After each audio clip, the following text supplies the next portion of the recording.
Hey, hello, and welcome back. I am Lori A. Andrus, and welcome to this episode of the Meet Me in Sacred Space podcast. Today, we are going to talk about the 2024 crystal forecast. So, first, Happy New Year. Welcome to this new year. Not sure how you're feeling about being in a new year, but I am feeling really excited. I feel like last year just it was a lot. It was really a lot for me. I felt like I really dug in deep and did a lot of healing work with my physical body. And that obviously ripples into many energetic layers and emotional layers and lots of other things. And so stepping into a new year just feels very refreshing right now and feels like a clean slate to me. As we talk about as we sink into today's conversation, we're going to really focus on the crystals that will be our allies throughout this coming year. So we're going to talk about the ways that they're going to show up and some of the things that they've already kind of illuminated as to what their role is going to be and how they like to support us.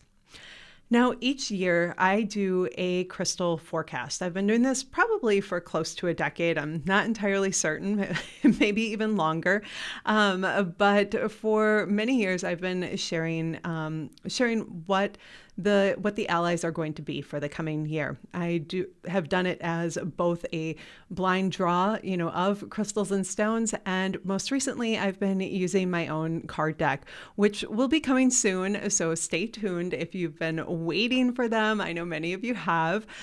They are coming really, really soon. They are in the process of book layout and some other, bits and pieces that have to be formatted before going to print, but soon, very, very soon. And I feel a very big exhale around that. So if I'm thinking about, things that I want to celebrate from this last year, finishing that project feels like a very significant one to me. And as we move into this crystal forecast, obviously the messages from that deck are really what is informing what I'm going to share and informing the perspective of how the crystals and stones are really speaking and speaking through me as their ally for bringing voice to what they want to share for us as a collective. So this reading is a collective reading. It reflects the collective themes and collective storylines, and it reflects the allies that will support us as a collective. Now, often people will say to me, "Hey, Lori, can I do a reading for myself? Or can I have you do one for me?" And I'm like, yeah, heck yeah, to both of those. Absolutely. If you feel compelled to dig in and do your own crystal forecast or other sort of oracle or tarot or other sort of divination forecast for the year, please do. I think it's a beautiful way to just guide ourselves along the year and recognize maybe where we have growth edges, what we can lean into for support and deeper insight, and how we can navigate some of the ups and downs that just naturally unfold in our life experience. And if you do want to have me do a reading for you, I'll pop a link down below in the show notes and you can check that out, what that looks like. I am opening space for 5 readings in this coming year, and if you're one of them, I would love to connect with you for that. All right, so let's dive in. 2024, the first thing we're looking at is that 2024 is the number 8 in numerology. And that to me, as soon as I hear that, I hear that I land in the energy of personal power and empowerment and what is our relationship to power. And I think the energy of power or the word power itself actually opens up so many layers of conversation. And we're not going to delve into all of those because we're focusing on the crystals and crystal allies for right now. But I think that's another conversation that perhaps we should open a door to in the future. But it is something that when I'm running programs and classes and workshops, it often comes up because as we're on a journey of healing and self-discovery and inner exploration, our relationship to power inevitably is a part of embodiment. It's a part of really embracing who we are and what our relationship with ourself is. Is it healthy? What does that look like? What does healthy mean for us? So keep that in your awareness as we move forward. Now, as we sink into this year, I think part of what's coming forward in our relationship to power is how do we walk with peace, in peaceful power? How do we hold our power in a way that feels incredibly peaceful and deeply grounded and rooted, coming not from an external source, but rather an internal source? And I think as we kick this off, right away, the crystals that showed up as the ally for the entire year, there's 2 of them, I think they really illuminate what that dynamic is going to be about for us. So the first crystal that showed up was actually clear quartz. I think that's amazing. Like, clear quartz often asks us to get really clear about what we desire, what we dream of, what are our intentions in life, how are we wanting to create our experience of life, what is what is the dynamic and the belief and the energy that we hold around that. It invites us to slow down, to get grounded, to really go within and listen closely. It encourages us to step back from the external world and the noise and all the energy that's out in the world, and really listen to what is within. What does our voice of inner wisdom and knowing want to express? The other thing about clear quartz is that it offers clarity. Lots and lots of clarity. So the confusion that sometimes shows up when we're, in that dance between what's happening in the outer world and what's happening in our inner world, it really helps us to gain clarity, to listen and to see clearly. It's also an amazing ally for being present on the earth and connected with the divine. And I'm getting a bit of a giggle right away because this seems to be a theme as we round out not only move to the next crystal for the year, but as we round this forecast out, being deeply connected with the earth and fully connected with the divine. That is a beautiful way to be embodied and present and present within our sense of power and really holding it and owning it and walking with it in meaningful ways. Now, the next crystal that showed up for the year, there's 2 of them this year. I think that's kind of fascinating. The next one is selenite. Now, I have to say that both of these crystals, neither one of them surprised me as an ally for the year. They've been showing up for me for the past couple months in the Living the Art of Ceremony program. They have been showing up there and really, really active and alive and a part of the energy that's unfolding there. And what's funny is that one of the themes we had most recently delved into was the relationship with power. And both of them showed up as allies during that time for some of the practices that we were doing. So to have them pop up here in this reading, it just felt like, oh yeah, that feels about right. That feels really good. And the other thing that I think is really amazing is that they're super high vibe crystals, and they invite that energy of attuning to a higher vibration in whatever's unfolding in life, and really to help us tune into a higher vibration, but also land it, let it be grounded and deeply present here. Now, selenite, the thing that I love about selenite is that it calls us into our own tower of light, to really be our own beacon of light and to anchor our light within, to let it be activated here on earth. Again, to be deeply grounded and connected with the earth while also being connected with the divine and letting that channel of energy, that channel of light flow through us to light up the earth, to let our divine light illuminate the earth.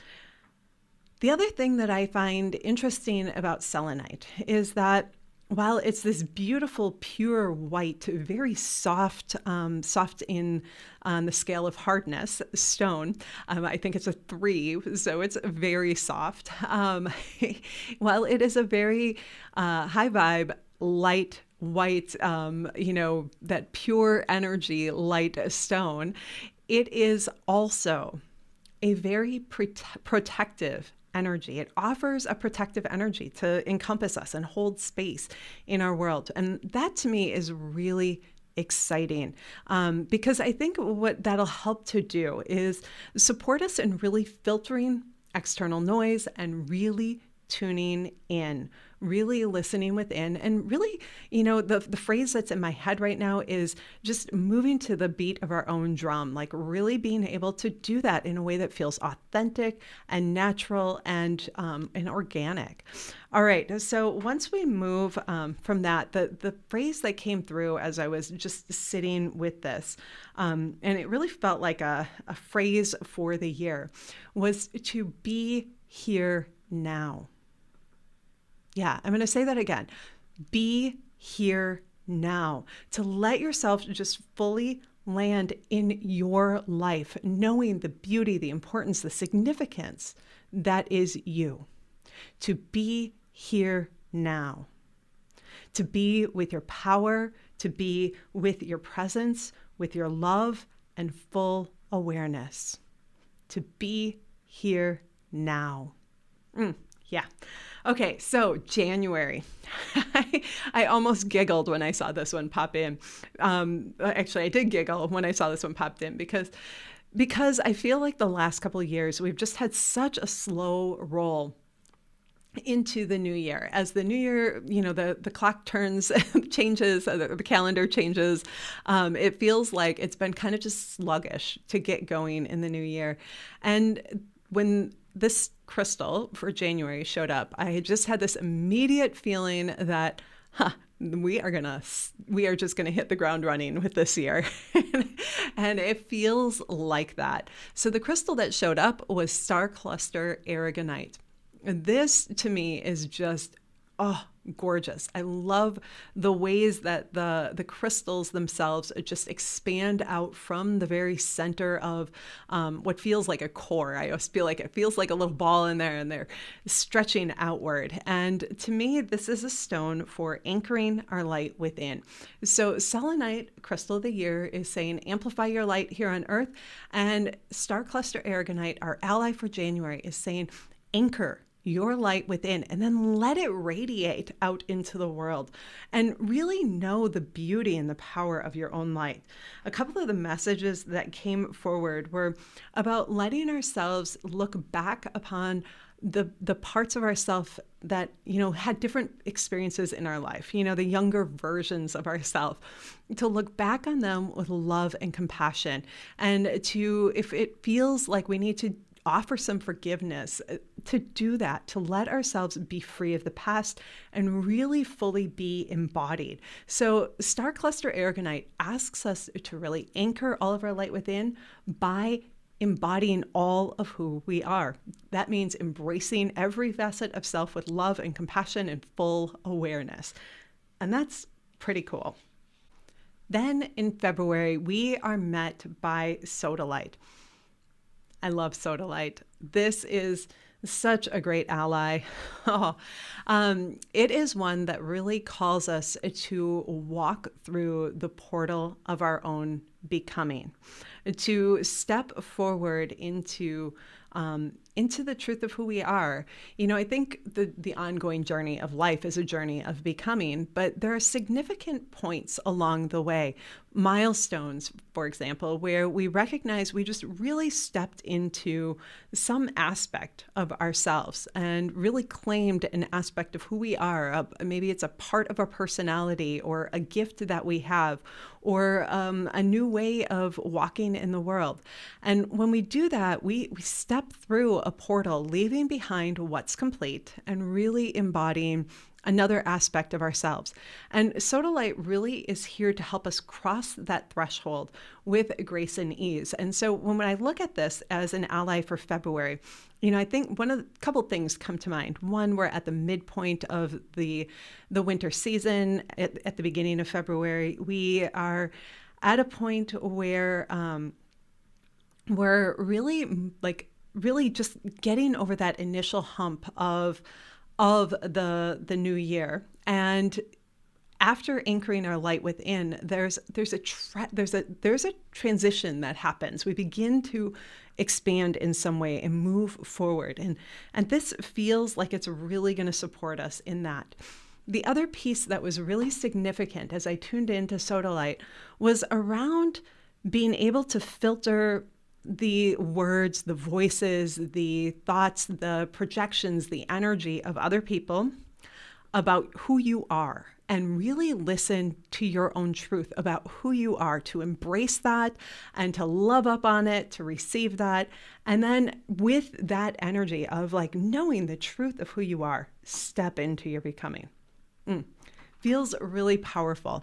I'm going to be curious how that's going to play out on the collective level as we navigate further into the year. But it definitely has piqued my interest as to what's going to unfold. All right, the next month, March, we welcome pre-night. We also meet the spring solstice, or the spring equinox, pardon me. And, to me, when we hit spring equinox, we hit the point in the year where there's the energy really shifts, and we begin to feel that spring excitement, spring energy. And while here in, northern Wisconsin or, central Wisconsin, we're kind of in this place of, spring isn't quite here yet. It might take a little time to catch up, but the energy of that fresh green life is there. And we are being met by pre-night in the month of March. Now, the thing about pre-night is that it invites us to return to our true nature, to really embody and embrace our true nature. And it really inspires the energy of getting outside, spending time in nature, and really discovering how nature reflects back to us the truth of who we are, the beauty of who we are, the power, and the ways that we uniquely walk in the world. All right, in April, we meet Danburite. Now, this one really piqued my interest because a couple of years ago, Danburite was actually the crystal of the year, the crystal ally of the year.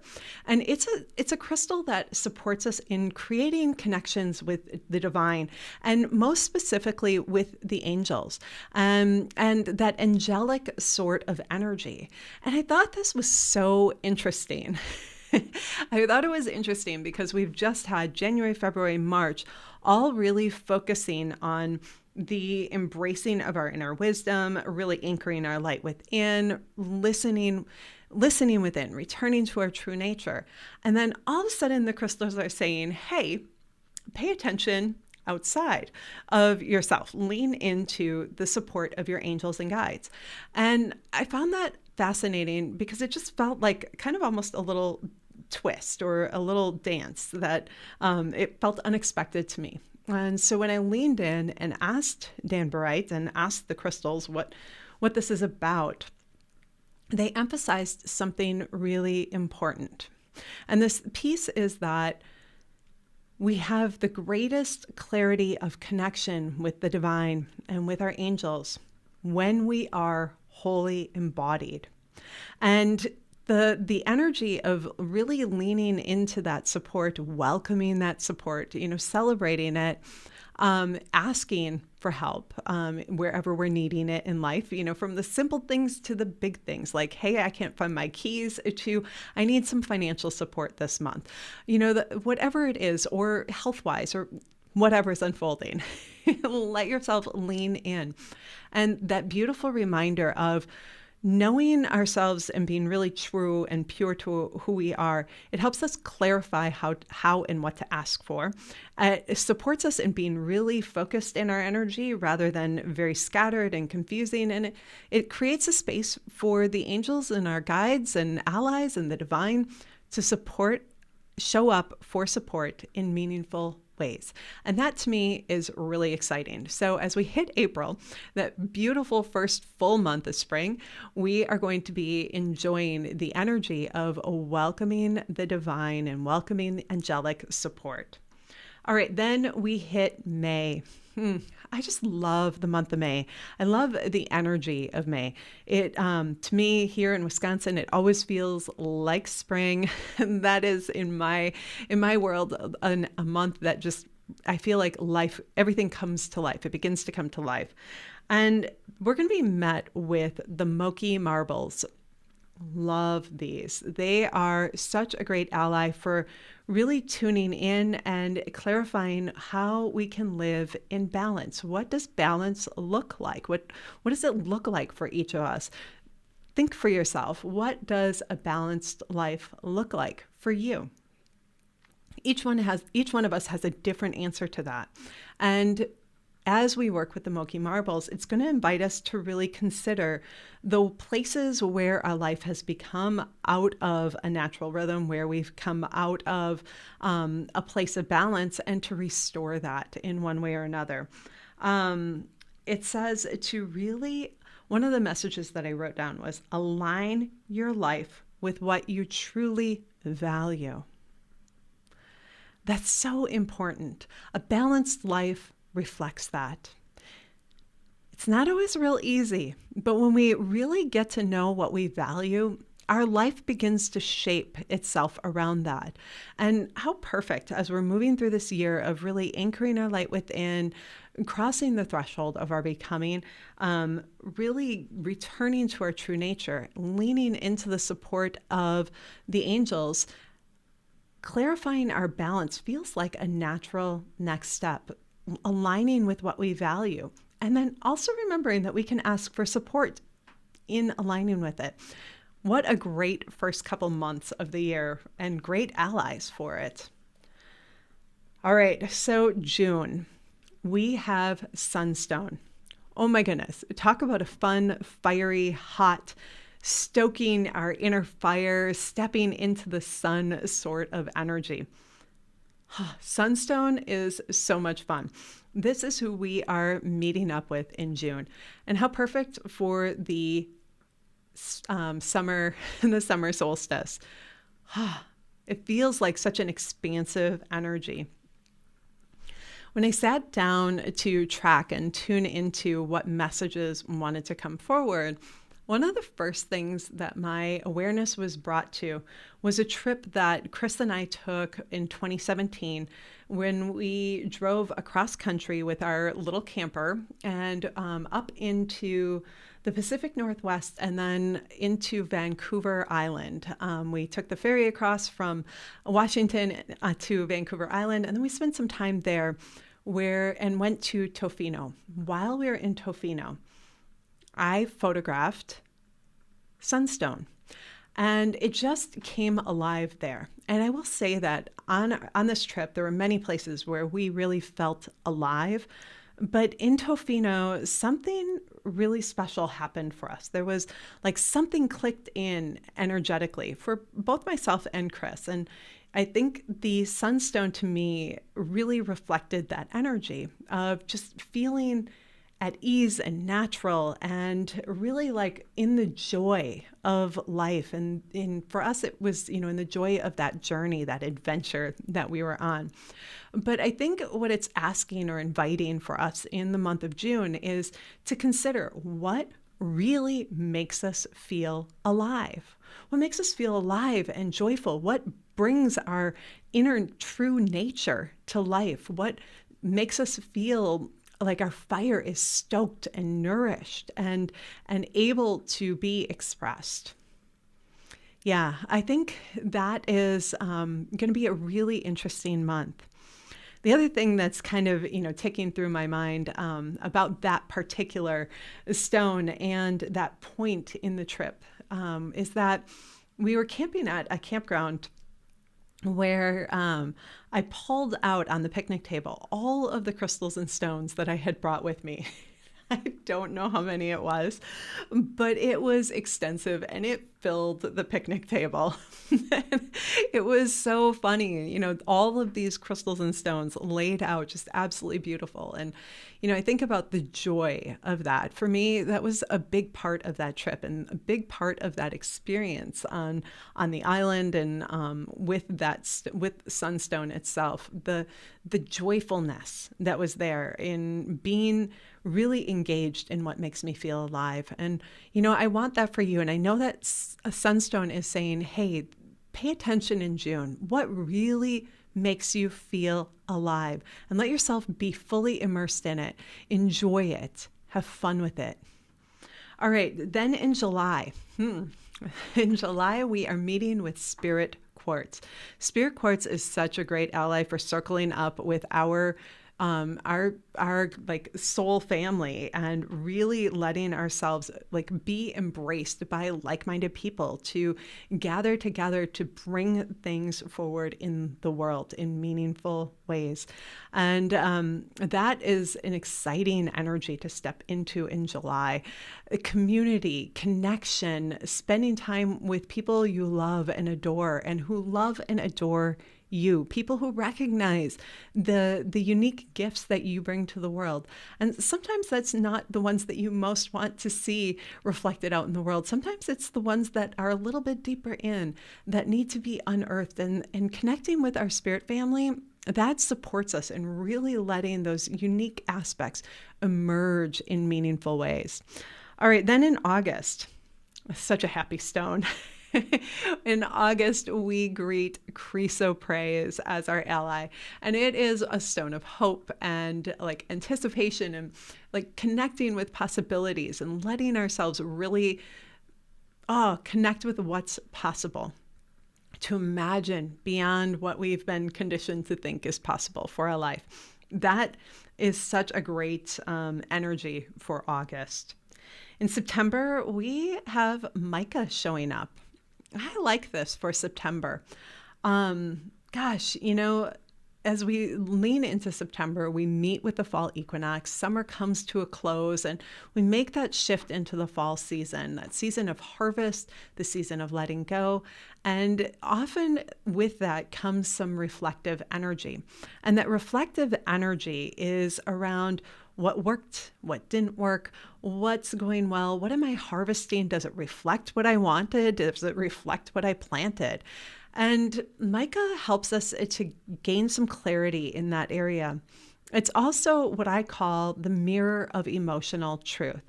It really helps us gain clarity with regards to what emotions are our own and what emotions belong to other people.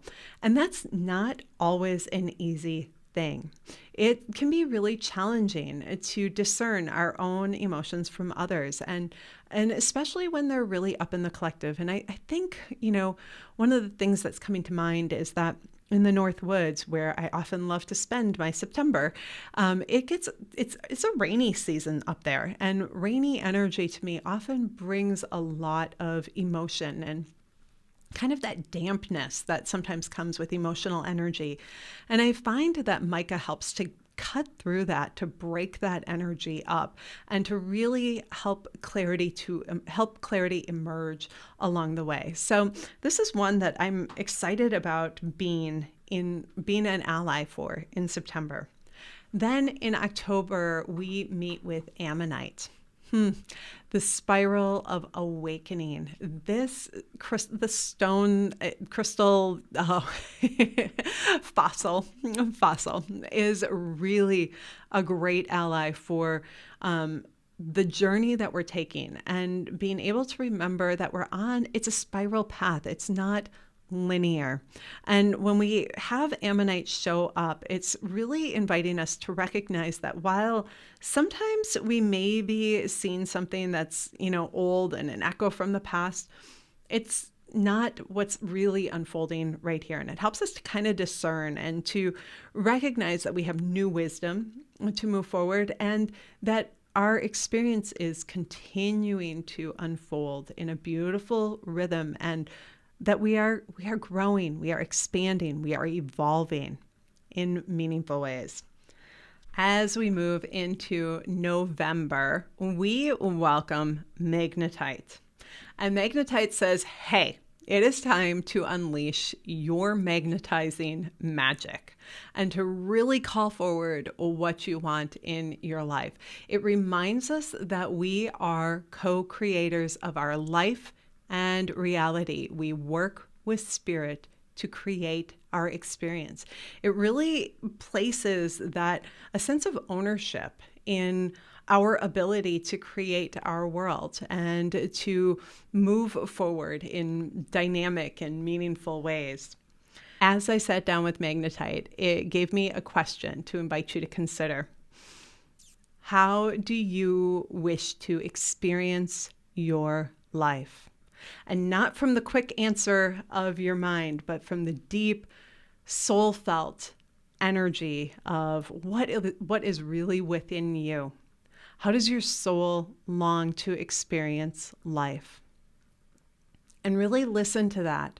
And then with that knowing, with that awareness, allow that to be magnetic in your field and draw into your life a new reality, a new experience, a dynamic that reflects what's most aligned for you. All right, then in December, we have 2 crystals, and I'm really excited about the 2 that showed up.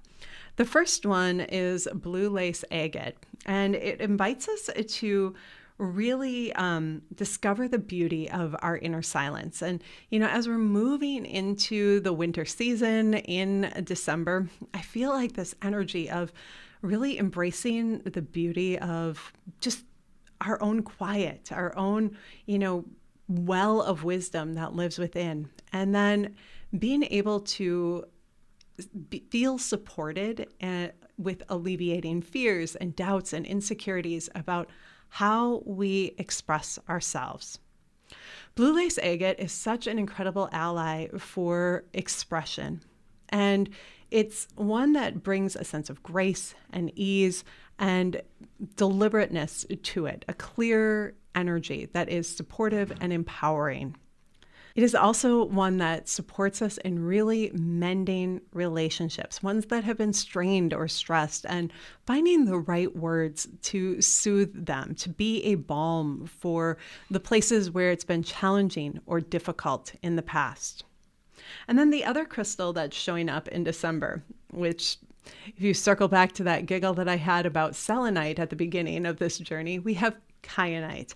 And kyanite, much like selenite, is really a great ally for bridging the worlds, for being deeply connected with the earth and connected with the divine. And this is what's really important for us as we move through this year, really feeling like we can be fully present in the physical world, to feel safe and connected and supported, aligned, allowing ourselves to connect with the divine while also being present on the earth. So one of the things that I had written down was your connection with the spiritual realm, along with your ability to ground this connection here on earth, serves as vital nutrients in the soil of humanity. Yeah. I feel like that's such a great guiding phrase, not only for the close of the year, but for the year in its entirety, to recognize that your presence here on earth serves the soil of humanity. Let your connection with the divine and with the earth really be nourished to be the nutrients that we need here in the world. So I hope you enjoyed this crystal forecast. I invite you to write down the crystals and stones, and create a nice little list for yourself and kind of some highlight messages. Maybe do your own digging about what they want to share with you. Spend some time with them and discover what wants to emerge. And if you'd like to have me do a forecast for you, pop on over to my website. There's a link down below. I'd love to do one for you. I wish you an absolutely beautiful day, my sacred friend. And as always, shine brightly. Bye for now.